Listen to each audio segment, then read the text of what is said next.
Oscar ব্রুজনের অধীনে প্রথমবার অনুশীলনের টিম বাংলাদেশ। সাফ অভিযানে বড় পরিবর্তনের সম্ভাবনা নেই জানালেন Spanish coach. Everest premier league খেলতে ভোরে নেপাল যাচ্ছেন তামিম ইকবাল। টি-20 বিশ্বকাপের কোভিড প্রোটোকল নিয়ে এখনো ধোঁয়াশায় বিসিবি। শেষ হলো প্রিমিয়ার হকির দলবদল। ক্লাবগুলোর স্বতঃস্ফূর্ত অংশগ্রহণে জমজমাট লিগ আয়োজনে আশাবাদী ফেডারেশন।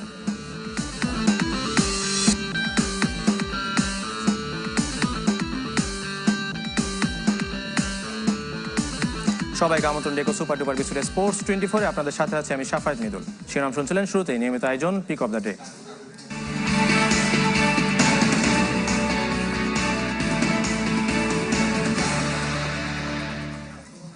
ফুটবলের খবর। সাফ মিশনকে সামনে রেখে নতুন কোচ অস্কার ব্রুজনের অধীনে আজ প্রথম অনুশীলন ছিল বাংলাদেশের, যেখানে বসুন্ধরা কিংসের 10 ফুটবলার বাদে বাকিদের পরখ করেছেন এই স্প্যানিশ কোচ। দলে খুব বেশি পরিবর্তনের সম্ভাবনা উড়িয়ে দিয়েছেন ব্রুজন। এদিকে ডাক পেলেও শঙ্কা কাটেনি এলিটা কিংসলের খেলা নিয়ে। দেশের ফুটবলে আরো একটা নতুন অধ্যায়, নতুন যাত্রা, যেখানে পথ প্রদর্শক স্প্যানিশ কোচ অস্কার ব্রুজন, সঙ্গী একঝাঁক ফুটবলার। এর আগে বহুবার বঙ্গবন্ধু স্টেডিয়ামের সবুজ ঘাসে পা রেখেছেন, তবে এবারের আগমনের হেতু ভিন্ন। জাতীয় দলের কোচ হিসেবে প্রথম সেশন ছিল ব্রুজনের। কিন্তু নির্ভর থাকার সুযোগ কোথায়? সাফ অভিযানে যে সময় নেই, তাই প্রথম দিনেই সিরিয়াস টিম বাংলাদেশ। দীর্ঘ মৌসুমের ক্লান্তি কাটাতেই কি অনুশীলনে ভিন্নতা? হয়তোবা। ঘণ্টাখানেক ওয়ার্ম আপ সেশন শেষে অস্কার ব্রুজন ব্যস্ত কিংস ফুটবলার ছাড়া বাকিদের নিয়ে, জামাল জুয়েল, সোহেলদের কৌশল বোঝাতে। যেটা নতুন আছে ওরা একটু বেশি এক্সপ্লেইন করছে, আর বসুন্ধরা প্লেয়ার ছাড়া মানে অন্য প্লেয়ার ওরার সাথে মানে আলাপ করছে, কি করতে হবে, ও কি চায়, এইসব জিনিস করছে। তবে অনুশীলনের স্পটলাইট কেড়ে নিয়েছেন আরো একজন, তিনি এলিটা কিংসলে। নাইজেরিয়ার নাগরিকত্ব ছেড়ে বাংলাদেশি এখন তিনি, জাতীয় দলেও প্রথম। কিন্তু শঙ্কা কাটেনি, সাফে খেলতে এএফসি ও ফিফার অনুমোদনের অপেক্ষায় এখনো ফুরায়নি। এটা আমার ক্ষমতায় নেই, আমাকে খেলার উপযোগী করার দায়িত্ব বাফুফের। যদি সুযোগ পাই সাফে এই জার্সিটার মর্যাদা রাখবো। কেমন ছিল অস্কারের প্রথম সেশন? কেমন হবে তার কৌশল? এত অল্প সময়ে সাফ চ্যাম্পিয়নশিপের চ্যালেঞ্জ উতরাতে পারবেন তো? আমরা সবাই খুশি, তাই খুব বেশি পরিবর্তন করছি না। অধিনায়ক ভালো করছে, জামালকে অধিনায়ক হিসাবে আমাদের দরকার। জামালই অধিনায়কত্ব করবে।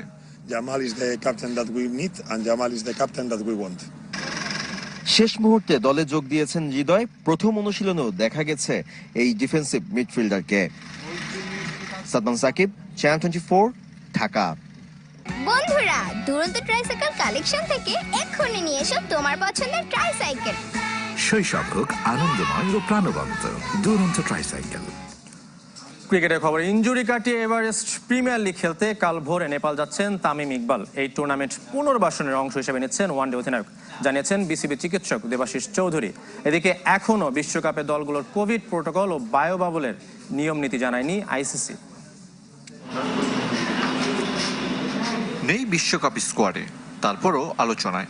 দেশের ওপেনার সঙ্গে ওয়ানডে অধিনায়ক বলেই আগ্রহের কমতি নেই তামিম ইকবালকে নিয়ে। নেপালে এভারেস্ট প্রিমিয়ার লিগ মিশন শুরুর আগে গেল কয়েকটা দিন হোম অফ ক্রিকেটে নিয়মিত ঘাম ছড়িয়েছেন এ বাহাতি। ইনজুরিকে সঙ্গী করে জিম্বাবুয়ে সফর থেকে ফিরেছিলেন তামিম। 2 মাসের বিরতি নিয়ে মাঠের ক্রিকেটে ব্যস্ত হচ্ছেন ওয়ানডে অধিনায়ক। নেপাল সফরে তামিম অবিচল নিজেকে ফিরে পেতে নজর রাখছে বিসিবিও। বিশ্বকাপের পর পাকিস্তান সিরিজ, নেপালে ফিট তামিমকে দেখার অপেক্ষায় বোর্ডের মেডিকেল ইউনিট। এভারেস্ট প্রিমিয়ার লিগে খেলাটা এই পুনর্বাসন প্রক্রিয়ার কিন্তু একটা অংশ। এই খেলার মধ্যে বোঝা যাবে যে আসলে স্কিল এবং অন্যান্য বিষয়েও কতটুকু নিজেকে ম্যানেজ করতে পারছে, এবং এই খেলার ফিডব্যাকের উপর নির্ভর করে আমরা ওর পরবর্তী চিকিৎসার ব্যাপারে চিন্তা করব। বিশ্বকাপের আগে ওমানে টাইগারদের কন্ডিশনিং ক্যাম্প। মধ্য এশিয়ার দেশটিতে সাকিব মাহমুদুল্লাহদের একদিনের কোয়ারেন্টিন হলেও পূর্ণাঙ্গ পরিকল্পনা হাতে পায়নি বিসিবি। এছাড়া অন্য সবার মতো আরব আমিরাত নিয়ে আইসিসির প্রোটোকল জানার অপেক্ষায় বাংলাদেশ। বিশ্বকাপে অংশ নেওয়া দলগুলোর জন্য 6 দিনের কোয়ারেন্টিন হলেও ওমান সফরের কারণে টাইগারদের কোয়ারেন্টিন নীতি হতে পারে কিছুটা শিথিল। 6 দিনের কোয়ারেন্টিনের একটা নির্দেশনা আইসিসি আপাতত সবাইকে দিচ্ছে, কিন্তু যে দলগুলো অর্থাৎ যারা বাবলের মধ্যেই আছে তারা যদি চার্টার্ড ফ্লাইট ব্যবহার করে আইসিসির বাবলে ঢোকে, অর্থাৎ বাবল টু বাবল ট্রান্সফার হয়, তাহলে সেক্ষেত্রে তাদের 6 দিনের কোয়ারেন্টিন মওকুফ হতে পারে। এদিকে পুনর্বাসন শেষ করে পুরো দমে বোলিং শুরু করেছেন পেসার আলামিন হোসেন, কিন্তু সংখ্যা কাটেনি হাসান মাহমুদের। উচ্চতর চিকিৎসার জন্য ইনজুরি আক্রান্ত অভিষেক দাস। আমরা 2-3 জায়গায় কথা বলছি। আরিফুল ইসলাম, চ্যানেল 24, ঢাকা। বিসিবি নির্বাচনের খবর। কাল থেকে মনোনয়নপত্র সংগ্রহ করবেন প্রার্থীরা। শনিবারও মনোনয়নপত্র নিতে পারবেন আগ্রহী কাউন্সিলররা। 27 সেপ্টেম্বর জমা দেওয়ার শেষ দিন। 30 তারিখ প্রকাশ করা হবে প্রার্থীদের চূড়ান্ত তালিকা। বৃহস্পতিবার যাচাই বাছাই শেষে চূড়ান্ত ভোটার তালিকা প্রকাশ করা হয়। এবার 171 জন কাউন্সিলর সহ 23 জন পরিচালক পদের জন্য ভোট দেবেন। 2 জন পরিচালক মনোনীত করবে জাতীয় ক্রীড়া পরিষদ।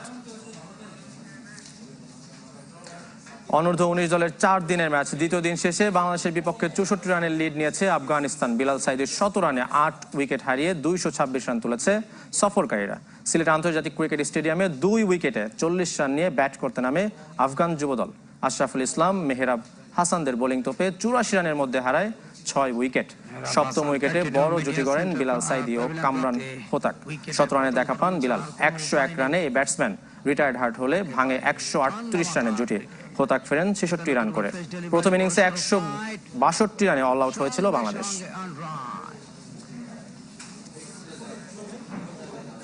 এই দল এসপি 4 দিনের ম্যাচের খবর জানাবো। দ্বিতীয় দিন শেষে 6 রানের লিড নিয়েছে এসপি দল। 8 উইকেটে 237 রান তুলেছে তৌহিদ হৃদয়, মাহমুদুল হাসানরা। চট্টগ্রামের জহুর আহমেদ চৌধুরী স্টেডিয়ামে 9 উইকেটে 223 রান নিয়ে ব্যাট করতে নামে মুমিনুল হকের দল। 8 রান যোগ করতেই অল আউট হয় তারা। 55 রান দিয়ে 6 উইকেট নেন হাসান মুরাদ। জয় ব্যাট করতে নেমে দলীয় 23 রানে 3 উইকেট হারিয়ে চাপে পড়ে এসপি। হাল ধরেন তৌহিদ হৃদয় ও মাহমুদুল হাসান জয়। তৌহিদ 47 রানে ফিরলে ভাঙে 107 রানের জুটি। জয় 73 রানে আউট হন। এর আগে প্রথম ইনিংসে 231 রানে অল আউট হয় এ দল।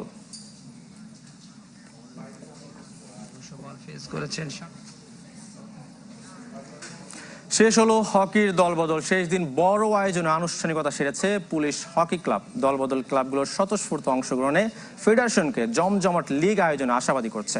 7 অক্টোবর ক্লাব কাপ দিয়ে শুরু হবে মৌসুম। দীর্ঘদিন পর বাদ্য বাজনায় মুখর মৌলানা ভাসানী স্টেডিয়াম। যা শুরু হয়েছে রোববার থেকে বৃহস্পতিবার শেষ হলো পুলিশ হকি ক্লাবের শোডাউন আর দলবদলের আনুষ্ঠানিকতায়। সবশেষ অংশগ্রহণে পয়েন্ট টেবিলে 10-এ শেষ করা দলটি এবার আশাবাদী আরো ভালো অবস্থানে থাকার। সার্ভিসেস কোটার 5 খেলোয়াড় পূরণ হয়েছে সেনাবাহিনী থেকে, বিকেএসপির খেলোয়াড়ও আছেন। একদিকে ফেডারেশন ক্লাব কর্তারা ব্যস্ত দলবদলে, অন্যদিকে মৌলানা ভাসানীর নীল টার্ফে শুরু হয়েছে খেলোয়াড়দের অনুশীলন। বুধবারের মতো বৃহস্পতিবারও ছিলেন মেরিনার ইয়াংসের খেলোয়াড়রা। নতুন মৌসুমে অবশ্য সবচেয়ে আলোচিত ডিফেন্ডিং চ্যাম্পিয়ন মোহামেডান। শুরুটা মেরিনার্সের সাথে খেলোয়াড় নিয়ে দ্বন্দ্বে, পরবর্তীতে আবাহনী থেকে সর্বোচ্চ সাইনিং মানিতে আশরাফুলকে দলে ফিরিয়ে আকাশী নীলরা দলবদল সেরেছে রোববার। শিরোপা পুনরুদ্ধারের চ্যালেঞ্জ খোরশেদ শীতুল মিমদের। উষা ক্রীড়াচক্রের অনুপস্থিতিতে শিরোপার লড়াইটা এবার ত্রিমুখী। আবাহনী মোহামেডানের সাথে যখন নিচু সারির টিমগুলো আজাদ, তারপরে বাংলাদেশ স্পোর্টিং, এসব আসলে অনেক ডিফারেন্স থাকতো। এই ডিফারেন্সটা এবার থাকছে না। প্রতি বছর লিগটা হলে আর আমাদের জন্য ভালো হয়। আমরা সবসময় খেলাধুলার ভিতরে থাকতে পারবো। দলবদলে ক্লাবগুলোর স্বতঃস্ফূর্ত অংশগ্রহণ ফেডারেশনকে জমজমাট লিগ আয়োজনে আশাবাদী করছে। 7 অক্টোবর ক্লাব কাপ দিয়ে শুরু হবে মৌসুম। দলবদল যেমন সুন্দর হয়েছে, দু একটা বিচ্ছিন্ন ঘটনা ছাড়া, খেলাটাও সেই রকম সুন্দর সুশৃঙ্খলভাবে হবে, সেই প্রত্যাশা আমি রাখি। প্রত্যাশা করিনি, কিন্তু আমাদের প্রত্যাশার থেকে বেশি হয়েছে। আমরা যেভাবে দলবদলটা ক্লাবগুলো অংশগ্রহণ করেছে, আমরা চাই লিগও সেভাবে অংশগ্রহণ করে। ক্লাব কাপের 3 দিন পরে আমাদের লিগটা শুরু হয়ে যাবে। দলবদলের আনুষ্ঠানিকতা শেষ হলেও ক্লাবগুলি পার্থক্য গড়বেন যে বিদেশি খেলোয়াড়রা বাকি থাকছে তাদের আনুষ্ঠানিকতা। এছাড়া নতুন খেলোয়াড়দের জন্য সব সময় ফেডারেশনের দরজা খোলা। ফয়জুল ইসলাম, চ্যানেল 24, ঢাকা। এদিকে ইংল্যান্ড পাকিস্তানের সফর বাতিলে অখুশি খোদ ব্রিটিশ প্রধানমন্ত্রী বরিস জনসন। এমন তথ্য দিয়েছে ব্রিটিশ গণমাধ্যম। সব সমস্যার মূলে আইপিএল দাবি করেছেন পিসিবি চেয়ারম্যান রমিজ রাজা। বাবর আজমদের ভারতকে হারানোর কৌশল শিখিয়ে দিয়েছেন প্রধানমন্ত্রী ইমরান খান বলেও জানিয়েছেন রমিজ। ক্রিকেটের রাজনৈতিক প্রভাব আর ক্ষমতার আগ্রাসন নতুন নয়, তবে অধিকাংশ সময় অভিযোগের তীর থাকে তিন মোড়ল, অস্ট্রেলিয়া, ইংল্যান্ড আর ভারতের দিকে। তবে এক ইন্ডিয়ান প্রিমিয়ার লিগ আইপিএল এর চাকচিক্য আর অর্থের ঝনঝনানিতে ভারত এখন বৈশ্বিক ক্রিকেটের সুপার পাওয়ার। আবেদন কিংবা গুরুত্ব নিরিখে আইপিএল এর কাছে যেন হার মানে যে কোনো বৈশ্বিক আসরও। কদিন আগে ইংল্যান্ডের বিপক্ষে সিরিজের পঞ্চম টেস্ট খেলেনি ভারত। করোনার অজুহাত দিলেও কারণটা যে আইপিএল তা কারো অজানা নয়। হায়দ্রাবাদের পেসার নটরাজন আক্রান্ত হওয়ার পরও আইপিএল হচ্ছে ঠিকই, এ নিয়ে প্রশ্ন তুলেছেন সাবেক ইংলিশ অধিনায়ক মাইকেল ভন। ক্রিকেটীয় রাজনীতির গল্পে নতুন মোড় নেয় নিউজিল্যান্ডের পাকিস্তান সফর বাতিলে। ট্যুর বাতিল করে ইংল্যান্ডও। ইসিবির সিদ্ধান্তে যে যুক্তরাজ্য সরকারের হাত ছিল না তা টুইট করে জানান দেন পাকিস্তানে নিযুক্ত ব্রিটিশ হাইকমিশনার ক্রিস্টিয়ান টার্নার। এবার ইংলিশ গণমাধ্যম দ্য টাইমস বলছে, ক্রিকেট বোর্ডের পাকিস্তান সফর বাতিলে খুশি নন প্রধানমন্ত্রী বরিস জনসনও। এটা দুদেশের সম্পর্কে প্রভাব ফেলবে বলেও মনে করেন জনসন। সাবেক অধিনায়ক মাইক অ্যাথারটনও সমালোচনার তীরে বিদ্ধ করেছেন ইংল্যান্ড ক্রিকেটকে। তার প্রশ্ন, ক্রিকেটার কল্যাণের কথা বলে পাকিস্তান ট্যুর বাতিল করলেও আইপিএল এর ক্ষেত্রে কোথায় সে কল্যাণ? ভারতের ম্যানচেস্টার টেস্ট না খেলার চেয়েও পাকিস্তানের ইংল্যান্ড ট্যুর বাতিল বেশি ভয়াবহ। টাকার খেলা আইপিএল সব সমস্যার মূল, সরাসরি অভিযোগ পিসিবি চেয়ারম্যান রমিজ রাজার। एक ऑस्ट्रेलियन जो ग्रिट और एक जो ऑस्ट्रेलियन एग्रेशन है ना, वो खत्म कर दिया है आईपीएल में जाके, क्योंकि अब इनको पता है कि मक्खन कहाँ लगाना है। वज़ीर-ए-आज़म इमरान खान से তবে সবকিছুর জবাব বিশ্বকাপে দিতে চায় পাকিস্তান। খোদ প্রধানমন্ত্রী ইমরান খান ক্রিকেটারদের ডেকে ভারত বধের কৌশল বাতলে দিয়েছেন। कैसे आपने लड़ना है, बड़े मैच कैसे खेलने हैं, क्लैरिटी दी थी, ग्रेट लीडरशिप लेक्चर था एक। এত আলোচনা সমালোচনা, ষড়যন্ত্রের অভিযোগ, অথচ মুখে কুলু পেটেছে ভারতীয় ক্রিকেট বোর্ড থেকে শুরু করে গণমাধ্যম। हजूर सल्लल्लाहु अलैहि वसल्लम ইকরাম হুসাইন, চ্যানেল 24। पर अपना मुहासबा करने